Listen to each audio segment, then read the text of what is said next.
Ochelli. April 19, 2022, allegedly, according to that thing we call a calendar. And this indeed is the show you were looking for. How do I know this? Because you can hear me. Ochelli.com. Revelation through conversation. Second hour of the Ochelli Effect begins now at Ochelli.com. But of course, you could be hearing us some other time, some other place, through the podcast, etc. Welcome, no matter where you are, when you are, who you are. It is Tuesday, and thankfully we get a little bit of an early start with Christie Aphrodite. Of course, go to mytrueessence.net and get reference to just about everything that I'm sure is going to be discussed right here tonight. And also go to christieaphrodite.com, and you can listen to the Ochelli.com network over there if you like, because she does have a listen live and chat page over there. But either way, every Tuesday, this is what we're doing with the second hour, and extremely productive, and we are transitioning and creating, what do they call that? Oh yeah, a segue from the unnatural world and the ridiculous to, well, much more natural things. So, how are we doing tonight, Christy? Happy Tuesday. But wait a minute, what does Tuesday mean? Well, unfortunately, TYR is how I'm saying Tuesday, but TYR would be the god of death.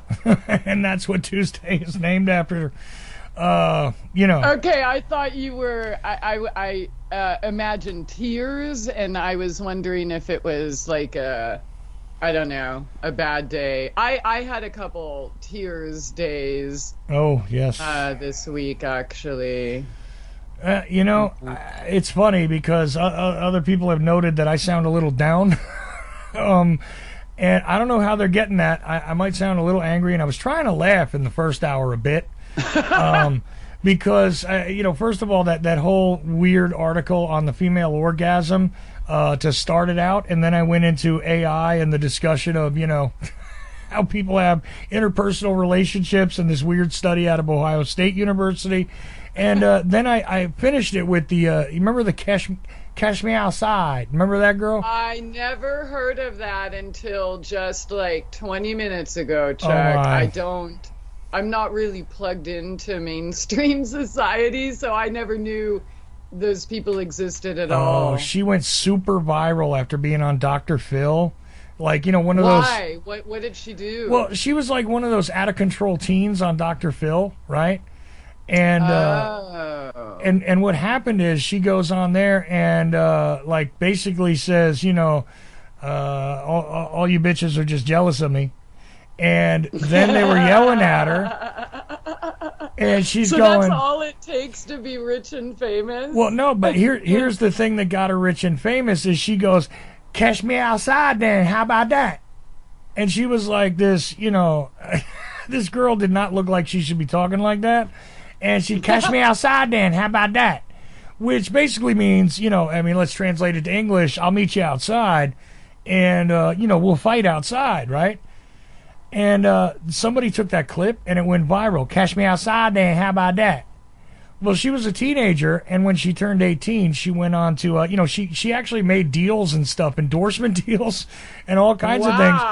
But then she went on OnlyFans, which a lot of women have gone on, especially, and made a fortune with, like privately, I'll sell you, naked pictures, or there was that one girl who was, remember the NAACP worker who said, I racially identify as black even though she was white?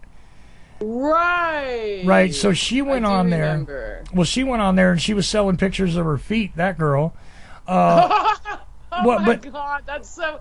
You're telling me I'm doing it all wrong. Well, what I'm telling you is... back-breaking labor 7 days a week from morning till dark, and all I have to do is like show my feet or say something really stupid somewhere. Well, and the other thing is, I think she was, they say she was scantily clad, but I do know that at one time that website was like, "Here, I'll show you my breasts, but you guys got to throw me enough money, and then I'll show you my breasts, or I'll show you another part of me, or whatever." And then they would put in requests, and it would up the amount. It was like Patreon, but just for I'll show you what I got on video or stills. And women who you never even heard of were making, large amounts of money doing that. And sometimes I wish I was okay with displaying my body like that, but then I'm like, yeah, nah. Well, see, that's the other weird thing too, is that there's all kinds of fetishistic stuff on there that I've heard about. I mean, I'm not on OnlyFans, but it is now legend that you could go on there, like if you were a burn victim and do that, and people would pay to see that also. I mean, it's just really bizarre.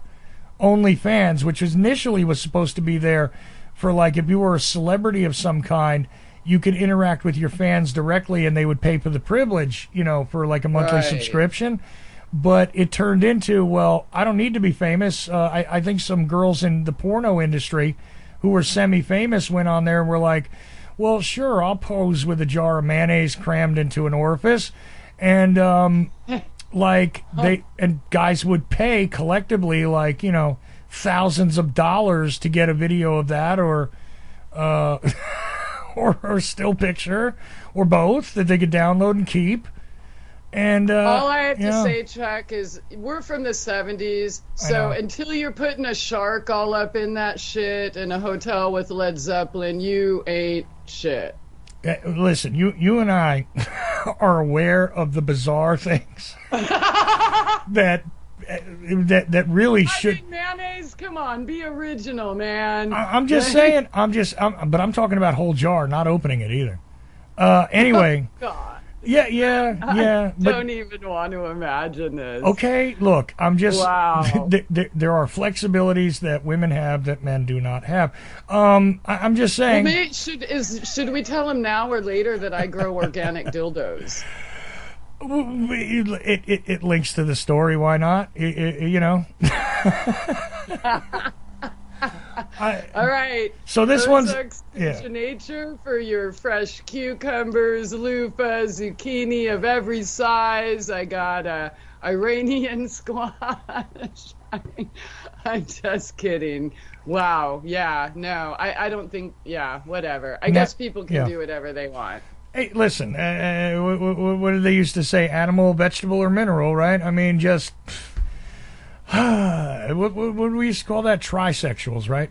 Because it used to be you were either straight or you were gay or you were bisexual, and then you had this other category, and we used to call them trisexuals because they'll try anything.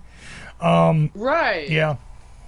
Okay. And I was fine with that, though. I don't understand why people have to be recognized for, you know what I mean? We used to just be called, like, open-minded or experimental. Well, but you see, here's the other side of that argument, though. Is why do we want to label? Well, see, I also don't care that, look, if you're going to do this stuff at home and amuse yourself anyway, if you tape it and sell it, I mean, it's not my business. If somebody wants to buy it. Yeah, do whatever you want, for sure. Yeah, but, like, why do I have to...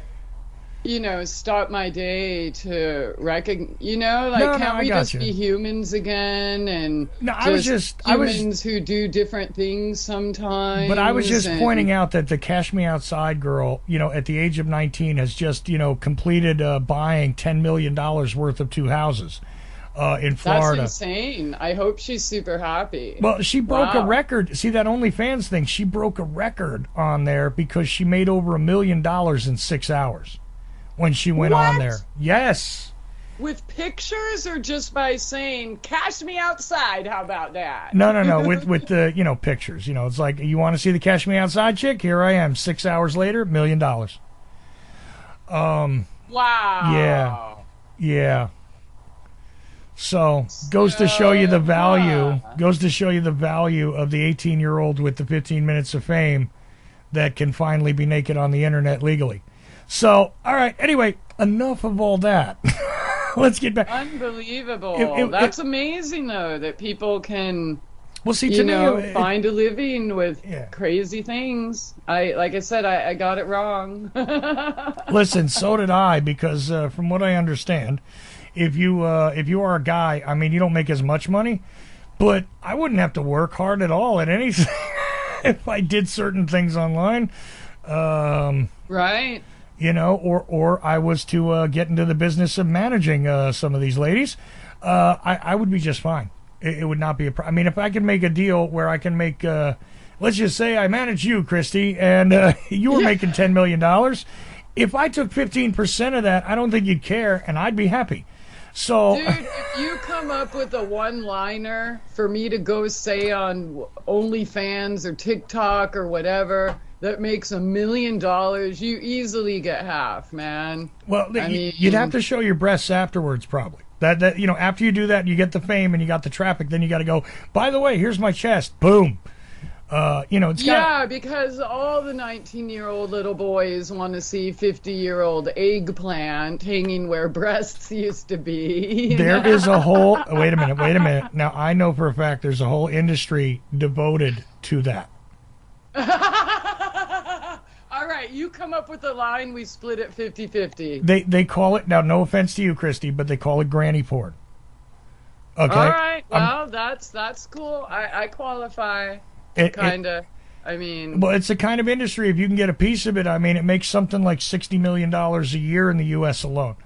So, just saying. Okay, you come up with a line, man. I'll read that script, and I'll show my tits for the greater good. Nobody's seen them anyways. Hey, there you go. So I might as well at least show one lucky bastard. If they're going to pay you hundreds of dollars for, Anyways, back to the subject at hand. No, but this is the fun of it. I wanted to go through the artificial reality and exactly how out of control that is and what that shows us, and also work in the idea of AI and how that's going to be very abusive and very unreal to the seemingly manufactured reality that a lot of people find themselves in, is a huge contrast to what you and I are about to discuss. And we've already got Jimmy James waiting on the line, but if you want to join us, you can call in now live, 319-527-5016. 319-527-5016. And if you're on my Skype list or you want to friend me on Skype, send me a text message. I will bring you into the show if you ask. If you want to talk to Christy, especially if you want to ask her, because I'm going to shut up now. I've already rattled on too long. But I had to give you a laugh because I had to make myself laugh with my first hour. And I'm pleased to have you. So, Christie Aphrodite, should we begin with Jimmy James? Should we go on to a subject? What should we do? I just want to say one thing, and then we'll see what Jimmy has for us. But I know that if we are going to continue or start the depression anxiety topic, I know it seems like the two subjects, last hour and this hour, are diametrically opposed. However, in my own personal experience, and I did my first video about this 10 years ago, 2012, called The Hells We Go Through in the Name of Beauty, and I shared my own personal experience, and to contrast that with how I am now, where I don't care and I'm not trying to please people. You know what I'm saying? So right. It actually causes depression and anxiety, chasing that approval, the recognition, having to have the perfect body, the perfect hair, the perfect makeup, people following you around all the time. It is not fun, and you always hate yourself. And even at 6 feet tall and 102 pounds, oh, I would be perfect if I just had a nose job and liposuction. Like I was skeletal, skinny, because I grew up in that, Hollywood-ish, School for Creative and Performing Arts, being a 6-foot blonde on the southern border. That was pretty much all I was good for. So I'm glad that that's what you felt like talking about in the first hour, because I have personal experience with depression and anxiety that go hand in hand with that, and I'm on the other side. So, well, unreal expectations are certainly going to carry through in the unreal world, right? So the metaverse and all this, the virtual realities, the interaction of the anti-social media platforms, all of this plays into it now, which is different from when you and I were growing up, where there was a societal expectation, let's say, about appearance and about what it meant and all that. See, that's why I started out with the whole thing about the female orgasm as a mechanism to, to choosing a mate which is this one weird study I find funny. And really, it's ridiculous the way that they did it. It's like, oh, we gave these women a hypothetical questionnaire. And I'm like, yeah, you can't do that with a hypothetical questionnaire, first thing. Second thing is, do these college students, which is who their pool was, have a remote understanding of the interactivity of life? I mean, because this is a weird kind of new scene where people are stuck to their phones, and they're stuck to, some of them. And by the way, there's a lot of women out there that are not exposing their bodies, but are just giving beauty tips that are also making fortunes on the internet. And again, it's like this weird feedback loop of the unreal, which has nothing to do with health. Some people would say that, grooming and having your appearance a certain way and this and that is about mental health. And I guess to some degree it can be, but I don't necessarily say that I understand all this. I'm just presenting it as this is something to consider. Is that the people that tell you, these psychological facts and things like this are quite often wrong, because they're working on false premises, and we live in a society now of false premises. Yes. And that's the thing. I mean, think about this. Would you rather, the old, remember that character that Billy Crystal created, out of a celebrity, where he said, do you want to look good or do you want to feel good? Right? Dude, I never knew that because I don't pay attention to that. But I even did a video looking good versus feeling good and said those exact words. Wow. Yeah, but his whole thing was, it's better to look good than to feel good, because he was this super pretentious, hyper superficial individual, as Hollywood would present and produce and put out there as an example. And it was meant to be a mockery of that. But at the same time, this is the society we've gotten to. Where that's exactly, and I beg to differ with Mr. Crystal and anyone who has lived both sides of that. But if they were so happy trying to keep up with appearances, why are they on pills and alcohol and things like that? Well, even Cash Me Outside girl had a stint in the rehab with the prescription pills, by the way, recently. So, I'm just saying. She's trying to keep up with appearances, and that's not a way to a happy life, unfortunately. And I hesitate even saying that, because I would love to see it, and I hope it does exist, and if not, someday, that people can be themselves and be just as successful. Right. And, you're hot. That's awesome. Be hot, but you don't have to always be that picture perfect. Like, can you show yourself when you get up in the morning, or like, do you have to? Like, I would be afraid to leave the house if I didn't spend like 2 hours on my hair and makeup and every hair wasn't in place. It would literally ruin my entire day. It was ridiculous. But I was so lost in that self-hating spiral that is clearly promoted all throughout society, men too, but especially as a woman, like, everything about us is wrong, right? Body hair, periods, fine lines, wrinkles. We have to look like a Sports Illustrated swimsuit model and be Martha Stewart, or at the same time. Right. And there's so many expectations. We've been convinced that we need all these products that only our saviors, corporations, governments can provide for us, products that halt our natural body flow. And I want to bring up bras here, because bras cause cancer. Fact. And I'll just briefly, to put it simply, your lymphatic system, that's what our breasts are full of, right? Mm. And your lymphatic system is essentially like the sewer system of your house. It has to flow. But when you're squeezing it and leaving red marks on your skin and holding it up high, it's not flowing there, okay? And it not just on a physical level, this actually also goes along with the topic, and I, been there, done that, both sides.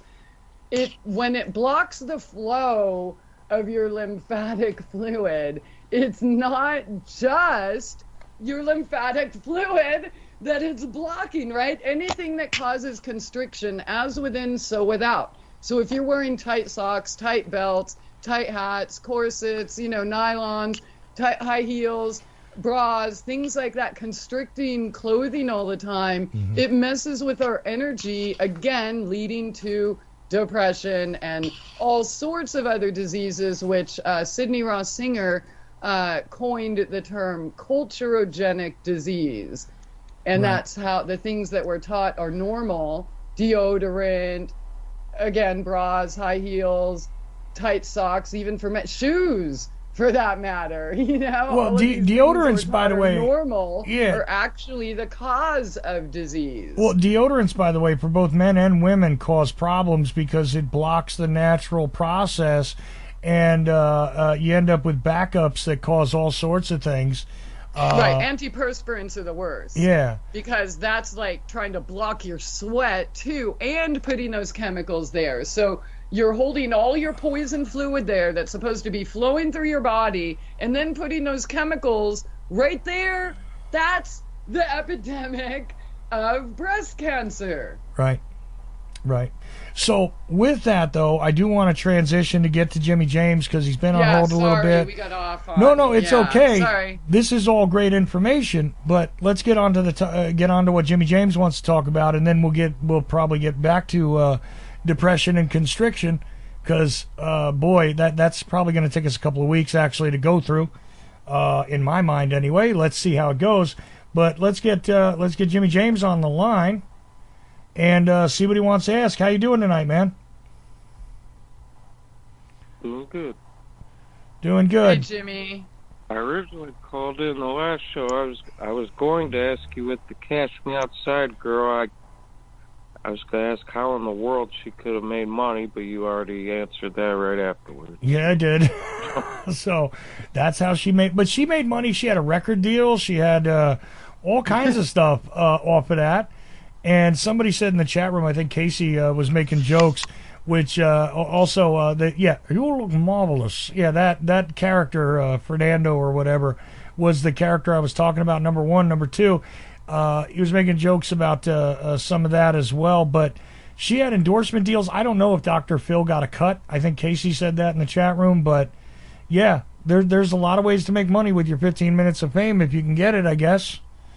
And what can I say? Remember the good old days where you had to have talent to get a record deal?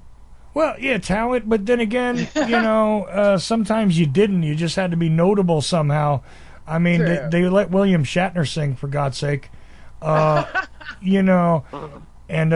Dee Dee Ramone did a rap album, let's not forget. And the Monkees.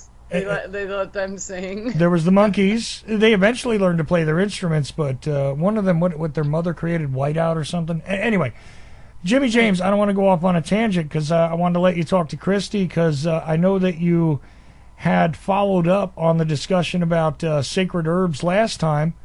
And so go ahead, Jimmy James. Yes, I did get my order, Christine. Very quickly, very quick shipping, A+. And, well, so far so good. I mean, I only got it since Saturday, but I feel like I can breathe better. Wow, awesome. So just like that, it helped you out already. That's great to hear. And that was so simple. Excellent. Yeah. Herbs, medicine. Yeah. It's amazing how little we really have to do to make improvements. And I think that's why people don't really believe it. And there is a lot of snake oil out there and, people making claims on things that just aren't true. But, yeah, I definitely take pride in my work. Every single leaf, everything is a process and given with thanks, and Yeah, so I'm glad that you've been able to experience some relief already. Is that helping you? Well, what's our good? Oh, I wanted to ask you, Jimmy James, really quickly. The fact that you can breathe better, is that helping you out, like to feel better emotionally or mentally too? Because usually, if you can just help out your breathing, quite honestly, it does have other effects. So, are you noticing any of that already? Like maybe you just generally are not in as bad a mood, or maybe you're feeling a little more rested when you sleep at night, or anything like that. If you're able to breathe better, anything like that going on? Well, I've been sleeping. I've been getting actual sleep. So yes, I would. That's for sure. So far, something. Wow. Yeah. I've been getting good deep sleep, which is nice. There you If go. I remember correctly, I think I sent you a Pain Be Gone sample. Yes, I'm still. So far I still haven't got off the sacred ceremonial herbs. Oh, you haven't even Yeah. tried the mint or the Pain Be Gone. That's awesome. Excellent. Yeah, well, if And you it works out do, good for me because sorry. I already smoke a lot of legal pot. It's legal here, so I've been mixing that with it, and I don't know, it helps a lot. There you go. Excellent. Yeah. You I see, don't know if you read the reviews on there, but they're all like, it's so funny because they all basically say the same thing, but a little bit different. I smoke weed all day, every day, and I've had this hacking cough, and then one puff from here, and the cough is gone, and yeah, it's See, I would say the opposite. See, I never. Well, yeah, I sometimes cough, but I never had productive coughs. well, see, Now, that's gross, but yeah, no, that's a different thing, though. that's See, if you have a healthy look, coughing is a good thing, right? right. But if it becomes a chronic deal where you're just coughing all the time, well, there's your problem, and that also reduces your ability to breathe cleanly. So it cuts down on your oxygen and everything else if you have a chronic cough. If you cough at the appropriate time, right? And as you said, it's productive. Then it's productive. It's a natural reaction, which Right. should be. And it is, yeah. So when, like Chuck said, when you cough, the whole purpose is to get rid of something, right? And so those are natural expectorants. So if there's something that needs to come out, it should hopefully help with that. There you go. So that's why it's helpful. And then again, you're using the cannabis to get, a certain effect as well. And like I said, when I started to feel better, I started using less. I still have some tincture, and occasionally I'll use like a drop here or there. But I don't need to use it that often. But that's the thing, is if you improve the chronic situation, sometimes you'll notice you don't necessarily need what it is you were using before to try and cope with it. In some cases, you need to augment that, but everybody's different, you see. So Right. that's the thing. Like I would not say that. I know some of the other issues that you have, Jimmy, just interacting with you, and I would say that the cannabis is probably helping you with some of those things, but maybe not everything. So perhaps you found a new path where you have a more helpful set of things that you're introducing into your body that are, again, no objection to cannabis here, but cannabis alone may not be the only thing that is helpful to you. And why not, if you can get it from nature, right? Feel better, get things working better, get breathing better, and apparently you found a combination here. So I would say stick with it and keep tweaking it too. Right. Breathing's kind of important, right? Because without that, then it causes all sorts of dysfunction, including all of the topics we've discussed so far, Chuck, that which we haven't really gotten deep into depression and anxiety, but the headaches, the pain, whatever we talked about the week before, I mean, it's at the root, right? Right. You need oxygen in your cells, and the stress and tension that causes, that of course, it's snowball effect with a bunch of other symptoms. So Well, yeah, and even definitely. just another thing that you didn't necessarily mention is fatigue. Like, it's very important that he's getting better sleep now. Right. And yeah. Because if you're fatigued to begin with, and then something, look, bad things are going to happen, okay? And how you handle them is yet another story. If you're already tired, you're already aching, you're already suffering from a lack of oxygen, and a bad thing comes along, well, you might take it harder. You know what I mean? Yeah. So it's a good thing to get yourself in balance when things are not going badly. If they are, of course, address it. But what I'm saying is that if you get yourself in balance ahead of the bad situation coming up, you'll be able to deal with it better, whether you know it or not.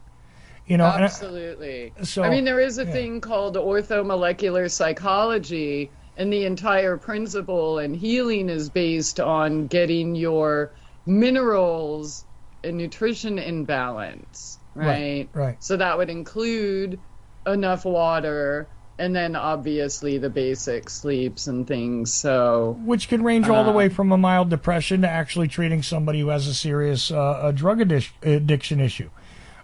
Which I had Leslie Carroll both on this show years ago talking about that. That a lot of drug addiction issues are much lessened by the better application of nutrition. And even though she was trying to apply that in rehab facilities that she was working in, a lot of that industry rejects it and was resistant to her doing so. But it was provable, and it was it was applicable all the way around. One thing is, no matter how you view somebody who's addicted to a substance of any kind, even if you go to the most extreme and you start talking about junkies, one of the common elements here is that they usually are not the most nutritionally sound individuals when it comes to what they're putting in their bodies. Right. And you discover that the rehab might be easier, better, or even not even necessarily necessary if you can put that back in balance. And that's what Botha got herself, constantly fired from these facilities for. But she was applying that, and it was all about nutrition. Which, again, absolutely, it takes care of a lot of these things that we consider to be psychological or psychosocial problems. So, Jimmy, do you have something else you want to add, or should we put you on hold and go through the depression topic and see if anybody else calls in? I just had a quick comment that's interesting because it goes with what you're saying. Yeah. Sad to say, but Johnny Cash, in his last, I just seen, I don't know, a show like a year ago. You ever see that show, Their Last Day? I can't say the last day of celebrities. Yeah, I can't say I've seen that in particular, but I know a little about Johnny Cash. Go ahead. Well, I seen an episode of that, and it's sad because this guy that came along into Johnny Cash's life, he was in the medicine and nutrition expert and stuff. Mm-hmm. And he actually was turning everything around for Johnny Cash to where he was getting better. Right. He started feeling better, but then he died. But before that, he was actually getting to where he could move around and stuff again. And this guy said he thought it was mostly nutrition issues with that guy. Yeah, no, that's a true story. I never saw the TV show, but I do know that is the case. It's just that a lot of damage had been done to Johnny over the years, self-inflicted, and I think that's why he didn't make it. Plus, I urge you that the factor is clear that he wanted to join June, and maybe he wasn't trying to kill himself, but I'll tell you, you will yourself to certain things like that. But Johnny was getting better. You're right. He had more mobility. He was able to move around and stuff like that, which was noticeable when he changed a lot of his nutritional habits. Again, not because he was an idiot or anything. You don't necessarily get trained in this. This is not something they do. You go to see a doctor, they don't often pull out the nutritionist, and they should. And a properly trained one would be nice. But because that. Oh, and that's another thing. that nutritionist looked at all of his bottles of medicine and said, well, this is insane. Exactly. They're giving you Oxycontin because you have hiccups? Yeah. Yeah. For a guy who had, serious problems with substances, it was kind of, but they would just give him, again, these celebrities in a lot of cases, give them whatever they want. And, yeah. So, no, but Johnny was starting to feel better. He was laying off of some of the medications and everything. And not all of them, no, listen, if you got a chest full of medicine, nobody in their right mind is going to tell you throw it all away today. It would be nice, but the problem is that these things, sudden stoppages in them can cause problems. So I would never tell anybody that. You got to incrementally deal with these kind of things. And Johnny Cash was, but again, I think he was kind of brokenhearted once June died, So, I mean, that's my... I'm sure he lost his will to live there, but... Partially, for sure. And look, you can't, no matter how you try and explain things to somebody, by the way, again, your own personal will quite often dictate a lot of outcomes.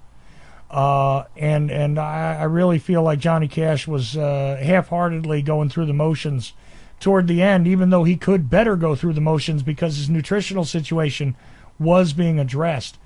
But I haven't seen this TV show that would probably illustrate that real well. So good points there, though, Jimmy James. Very good. But with that, I'm going to put you on hold. And what we'll do is turn the rest of this hour over to Christie. And we're going to have to, I mean, we've already laid the table here out, right? We've set the table, laid the table. Why am I laying the table? We set the table for the good food for thought here regarding depression. Because, again, when you're sad, it's not depression.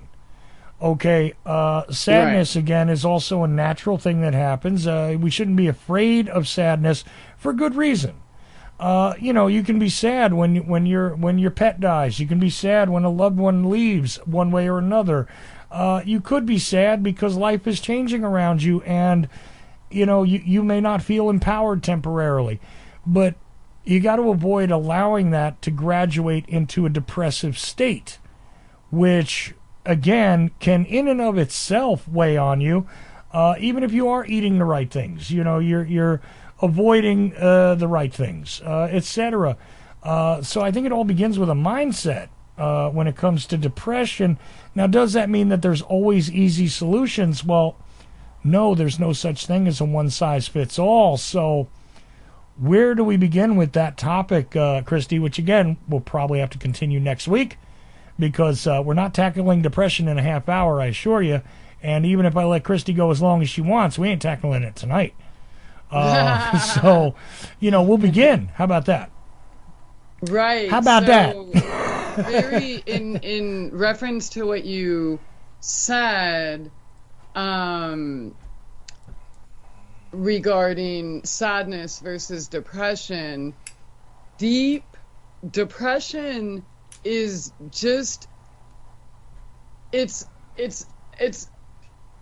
a reflection of repressed emotions. So do we have deep pressed emotions, say sadness, grief, things that we failed to, we weren't given an opportunity to express or heal from or grieve properly? Are we in need of a deep rest? I mean, today's society, we're literally taught that emotions are mental illness. And this whole idea in regards to mental illness was because they claimed a chemical imbalance. But the truth is, there has never been a chemical imbalance proven until after the drugs to treat these symptoms have been introduced. And without spending too much time on that, I would just like to encourage you to go check out Dr. Peter Breggin. He has been in the psychiatry industry, I guess it must be about 60 years now, because he used to be a regular on my show like a decade and more ago. But, okay, so our society teaches us, you know, man or woman, right? We have different things, but men aren't supposed to cry, and you know, women, if we cry, we're emotional, we're crazy. We're taught children aren't allowed to be children and not be okay with sitting in a classroom for 8 hours being forced to somebody they know who's lying to them or that they're smarter than, right? It's not a disease that you want to go out and play, you know, when you're a child. It's not a disease when you're, you know, dis-ease. What are you not at ease with? Yes, we are a dis-eased society, but it's not an actual provable, diagnosable by their litmus tests, an actual disease or illness, right? And what's an illness? Are we feeling ill? So yes, it is just like the other topics we've discussed, headaches and now I can't even remember. Well, let me ask you this though, because this is a tough subject, and I'll tell you why. I kind of object to part of what you said, and I want to talk to you about it. Right, but I'm not done. Okay, go ahead. Yeah, okay, wait, yeah. Let me try to finish my thought and then object all you want. Sure. So we are living in a society that is mentally ill, right? And we are taught to live unnatural lives. And if we're nature and we're part of nature, we kind of need that, right?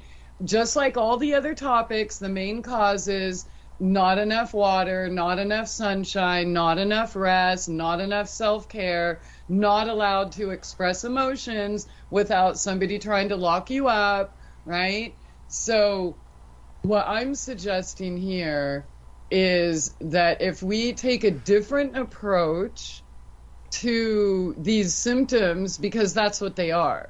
When we feel depressed or anxious or have a panic attack or anxiety attack, those are symptoms. They're not the cause. So in my practice, I help my clients. We get to the root cause, and the root cause is always trauma and the not being given the space to express, to feel, be told it's okay. Now, let me tell you, the worst thing anyone can do when you're depressed, your friends or family want to call cops on you and have you hogtied, and then you get freaking forcefully injected, and you know, that is the opposite of what we need to be doing. We don't need to be giving out brain disabling drugs like candy. That clearly is not the solution. Otherwise, we would be much healthier today than we were when these things were introduced, okay? Like, we supposedly advanced because we're not using ice picks to perform lobotomies today or bloodletting, but what's the difference when we're poisoning our insides and causing a lack of connection from who and what we really are? So I'm not saying that depression and anxiety are not real. They're very real. I lived them. I was begging for death. I spent months in bed. I had panic attacks. I took, I don't even know how many pills, okay? All of them. So I know both sides, and thankfully I was able to get away from that and then see the patterns, whether generational or not. Most often, you know, there's something happened in our childhood that led to trauma. And if you're one of those people saying, oh no, I had the perfect family, okay, maybe you did, but let me tell you something else we don't talk about. The flight or fight response. You know, we hear about that all the time, but we don't hear of the other F word, which is freeze. So let me tell you, we are unconsciously causing our cells trauma that they hold on to, even when we're doing things that we agree with. For example, going in for knee surgery, say, or anything like that, right? So there are causes to depression and anxiety and trauma, even if, you know, just because you weren't in a foxhole in Afghanistan or Vietnam doesn't mean there isn't some type of trauma at the root. And when your cells are paralyzed and your heart and your brain and neurotransmitters are like, what the heck's going on here? Wait, I don't think we discussed this. I'm not sure I agreed with this. I mean, you know? So there's that aspect that nobody's talking about, right? And then, you know, we always hear about the sympathetic nerve system, but we never talk about the parasympathetic nerve system, which is picking up things around us. So sometimes the root isn't even actually within us, whether you're like a super empath or what. And if you are, don't let that be an excuse for lack of self-care. Okay, so at the root of healing it is self-love, but in a real way, not like go get your nails done and do this. Yeah, draw yourself a bath, whatever. But real self-love is when you're treating your body like the temple it is, okay? And you're true to yourself and your body. Instead of working that extra 8 hours, you know, and staying up till 6 in the morning again and getting back up at 8 to go on with your day, you're honoring yourself, your body, your temple, you're getting the rest, you're giving yourself the nourishment, the proper fuels, all of those basic things that we talked about in all the previous shows that are relevant with every dis-ease, including mental illness. So that's, I guess, introduction to where I'm coming from when in the depression anxiety topic. Fair enough. The reason why I have objection is that I agree with, like, say 90% of what you just said.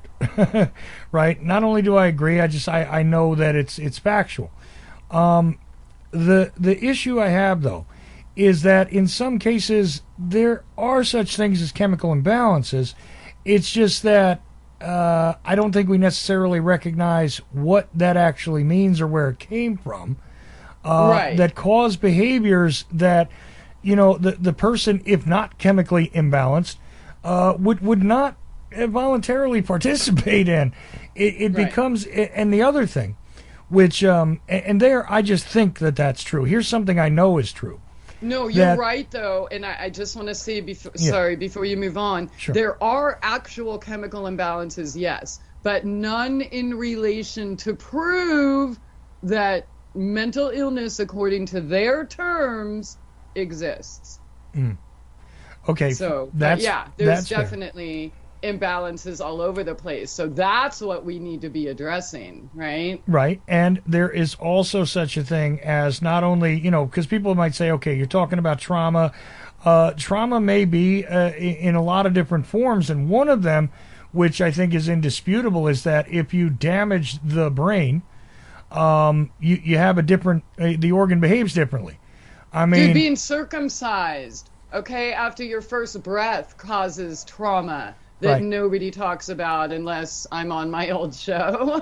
No, and I understand. Or yeah. like having your wisdom teeth pulled, being put under, you know, so people aren't talking about that, right. you know? Right. And these are real causes that, like I said, even if you have the perfect family, but, you know, there's not some whatever tragic abuse or underground base, you know, well, those right. kinds of things, there's still that has to be looked at, right? There's no right. one size fits all. And the other thing is that, you know, okay, so some people would argue when you especially bring up something like circumcision or being put under and this kind of thing, look, you have no memory of it. How can you be traumatized by it?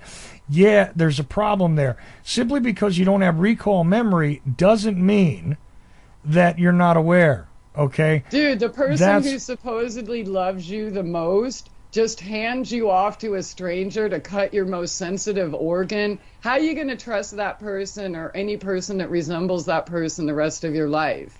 Well, never mind. We don't even need to get into that topic medically or religiously or anything. I'm just saying that's a hidden trauma. And I've dealt with men, I don't mean in a sexual or personal relationship, but in what I do, helping people, and they, they were in their so-called midlife and finally realizing the contributing factors to that original trauma that they never thought about until they did. And traumas begin before that, because frankly, again, your recall memory, it doesn't actually begin even in the earliest stages of life until you're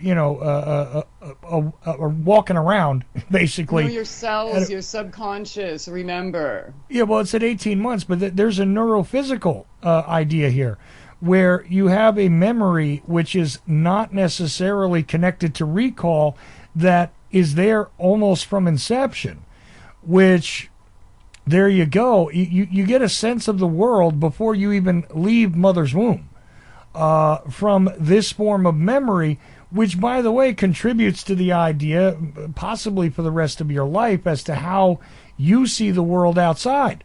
Is it a hostile place? So there's even that pre-birth experience as well. So I'm just saying that there is a neurophysical idea there. And when you do damage to the brain, as I've had to learn the hard way, this does change the behavior of that organ, which does influence, guess what? All of those things, hormones, the neurochemical matrix, which influences the rest of the body. All of those systems can be influenced. If you have a damage to a certain area of the brain that's supposed to be doing a certain job, yes, it will heal itself after some time, but you got a lot of a convalescence time there that you may be not functioning properly. And not necessarily realize it, because all the systems work together. Yes. So whether you're dealing with, say, depression or heart failure or whatever, you have to. Yeah, it all boils down to basically the same. Well, I'll tell you a weird thing, Chuck. I love what you're saying, because and I love when you. Well, it's a weird thing. It's a weird thing to consider, though, because even if, and this is going to sound a little crazy, but I bet you can explain it, is that even if your kidneys are not functioning properly, whether you're in renal failure or not, okay, if they're not functioning properly, guess what? That can also promote depression. Absolutely. And here's where it gets crazier. Which came first, the chicken or the egg? As we mentioned in the last couple shows, how emotions correlate to organs in your body. Right.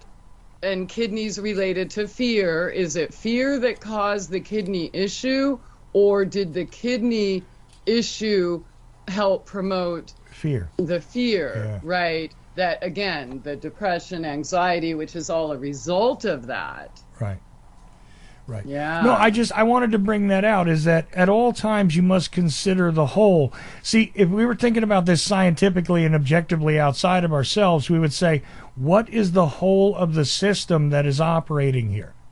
And that is the difference between allopathic medicine and naturopathy, or whatever it is you want to call it, holistic, is that, you address a symptom with allopathic medicine. Indeed, you do address the symptom.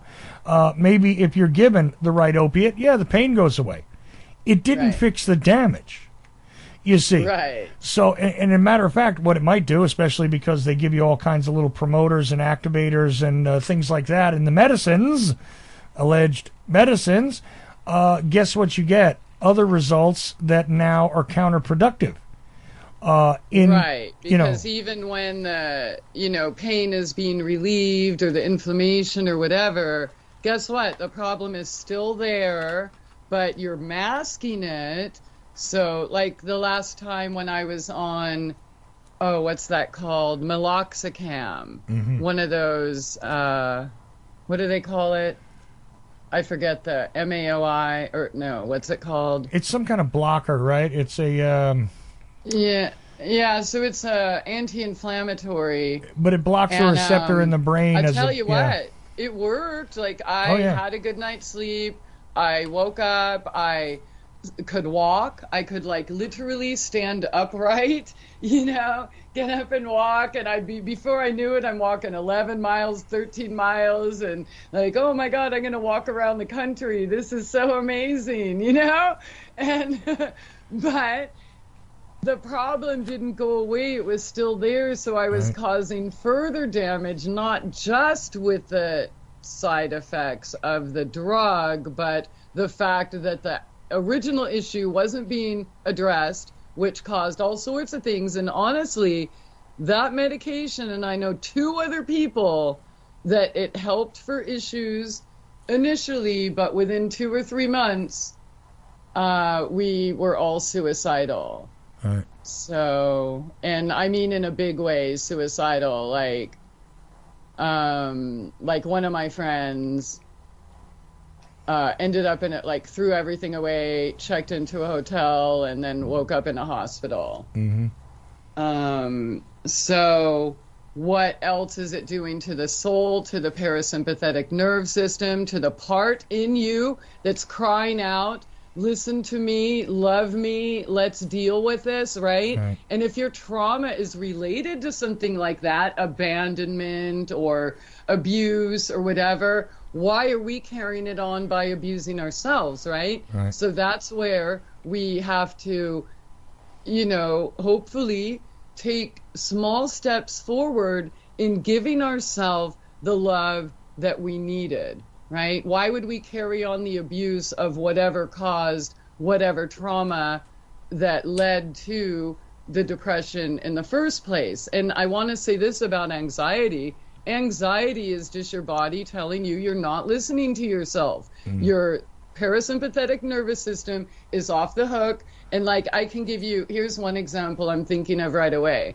This one chick was, you know, kind of psychic, but people, you know, usually if you're psychic and you tell too many people, you end up being delusional or mentally ill.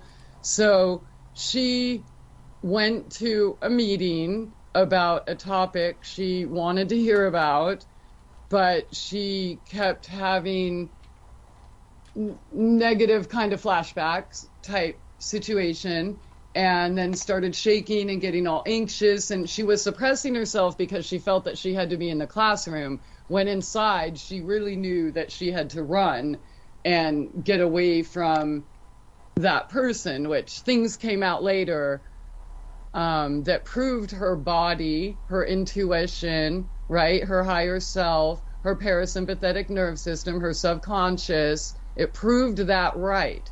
But the reason she had that anxiety attack is because she didn't listen to that and stayed in that situation and tried to just ride it out, right? So part of self-care and self-love in dealing with these things is we have to learn to say no. We have to be okay with walking out of something, whatever it is, whenever it is, or walking away from someone, whoever they are, no matter what, family, friend, oh, but all my other friends that, you know? So that's our soul screaming at us, listen to me, hold me, you know, let's work this out. And more, really, when we are 100% truly authentic with ourselves, you will never suffer from those things again. I'm telling you that, because when you can truly take care of yourself and take that rest when you need it, and even if you have to stay in bed for 2 months, it's okay. All right? Like, understand that it's necessary. Like, these symptoms are here because we're not listening to our body. We're trying to keep up with the job we hate, or the responsibilities that we resent, or whatever, right? But to be completely free of that. And it's not easy because people get mad at you when you're no longer their pincushion or there to let them dump all of their stuff on you. And I get it, you want to help other people, but let me interrupt you there, because this is a key point, okay? Sometimes, I know this from watching it as a third party, and I know this from having this happen to me, that it is sometimes difficult to recognize when somebody is, and I know this is going to sound really, really trite, but some people are just vampiric. They just are. And what they'll do is take advantage of you, or just kind of, and I don't even think they all consciously do it. But it's not about their motive. What happens, though, is that sometimes you think you're helping somebody, and all you are in a direct sense, and your intentions are good. But sometimes you surround yourself with people that really do drain you. And again, when you become tired, it's very easy to get angry. It's very easy to flip into rage when you're tired enough. And really, depression, to me, I always found this profound, although it sounds really self-helpy and goofy, is that depression is effectively rage turned inward. So somewhere in your system, you're recognizing that, cost benefit here, you're being drained. And you become kind of angry at yourself. So this is another thing. There's thousands of toxins all around us, but some of them walk around on 2 feet, Christie. And absolutely. You are so right. Yes. I'm glad you brought that up, because that's when I was referring to that not all of these issues are even yours, except for the fact that once you recognize the vampire, you got to go. But, here's the thing. Ticks don't differentiate on whose blood they suck. Right. You said you don't know if it's a conscious thing or not, but ticks have to eat. They have to suck blood. So do vampires, period. Mm-hmm. So if you're going to choose to stay in that situation, then you just have, cost-benefit analysis, like you said. You know what I'm saying? But if you want to not be depressed and tired and anxious and have your soul screaming at you, and I'm just going to put it simply, like, when you're not doing what your intuition tells you to do, if your body's flaring up or acting out like that and you're still putting yourself in that situation, you're literally telling God / your higher self / nature / whatever you think created or designed you, you're telling them to screw off. I'm smarter than you. I don't need that warning signal. And then what happens to your intuition, right? The less you listen to it, then, the harder it is to decipher. And then, as you said, the blame, the self-blame, then we doubt ourselves further. And then it's just a terrible spiral. So we need to get to a point where we are okay being ourselves, where we're not comparing ourselves to anyone or anything, but maybe except who we were yesterday, right? And if something isn't feeling good, no matter what it is, fix it. And I know people say, oh, well, I just don't have the money to move or this or that. I don't want to remind you, but I chose homelessness over being on a toxic person or psychopath's couch or fake bed and breakfast or the Google SpaceX people or all of those things, right? Because I knew at that point my health, my mental health, if I couldn't fix that, I would never heal my body. All right, so I made that my mission, and it was so clear as day that when I went out to the forest and I could breathe and I could walk upright and I could form words, and then I'd go back to the city in the company of, say, one of these people, and then I'm limped over, or hunched over, limping again in terrible pain. Mm-hmm. So there is a correlation between energies, and the more you listen to yourself, the more you're going to get. Right. But if you keep telling yourself, your intuition, your higher self to, screw off, right?